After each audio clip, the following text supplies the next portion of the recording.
नौजवान दोस्तों, अजीज़ बच्चों, एक बात ज़िंदगी में पल्ले से बांध लेना, ज़िंदगी में ख्वाहिशात ज़्यादा ना बढ़ाना। दुनिया में सबसे मजबूर आदमी वो है जो अपनी ख्वाहिश का ग़ुलाम है, जो अपने नफ्स का मुरीद है। ना ख्वाहिशें बढ़ाना मतलब घर में सुबह का नाश्ता करते वक्त ये प्लान करना कि आज शाम मैंने बर्गर खाना है, ये दुरुस्त नहीं है। दोपहर की रोटी घर में अच्छी पकी हुई है, अम्मा ने पसीना उठा के पकाई है, पर साहब कह रहे हैं नहीं, मेरा नफ्स कहता है कि आज मैंने ना पिज़्ज़ा ही खाना है। नफ्स की ख्वाहिशात को ना बढ़ाना, ये बंदे को गुलाम बना लेती।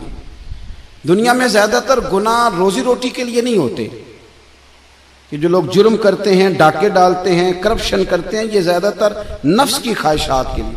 इन्हें दूसरे की गाड़ी परेशान करती है, इन्हें बंगला परेशान करता है। आपको पता है नबी करीम अलैहिस्सलाम ने एक दुआ मांगी है।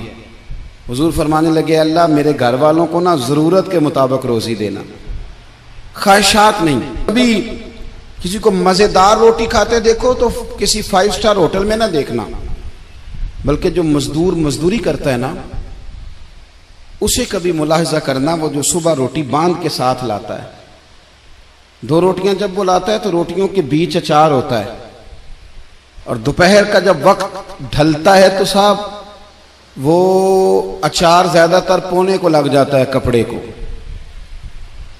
और मजदूर के कपड़े भी मैले कुचैले होते हैं। वो जो होटलों में जाके रोटी खाते हैं तो वो ढब से बिस्मिल्लाह नहीं पढ़ते, वो ढब से शुक्र अदा नहीं करते, उनको तो किसी को पाल्टी डाली होती है, वो खा रहे होते। मजदूर जब वो खाना खाने लगता है ना मेरे अजीज, तो वो पहले हाथ धोता है, फिर किसी से उधार गिलास लेके पानी भरता है, और फिर वो जब बैठ के वो रोटी खा रहा होता है ना, तो लगता है दुनिया का सबसे मजेदार खाना यही खा रहा है। और फिर जब उसको लफ्ज भी सही नहीं आते कि शुक्रिया कैसे अदा करना है, खाने के बाद की दुआ भी पूरी नहीं आती, पर जब वो 2 रोटियां खा के आसमान की तरफ देखता है तो उसकी आंखों की रोशनी बताती है कि इसने रिज़्क़े हलाल खाया है, और जो खाया है उस पर अपने रब का शुक्र भी अदा किया है। ख्वाहिशात को वसी न करो, वसी न करो ख्वाहिशात को कभी भी जिंदगी में। डॉक्टर इकबाल के बेटे ने खत लिखा था इकबाल को कि अब्बा जी आप तो लंदन में हैं, तो मुझे कुछ फीस देनी है, तो अगर इजाजत दें तो मैं किसी से उधार ले लूं।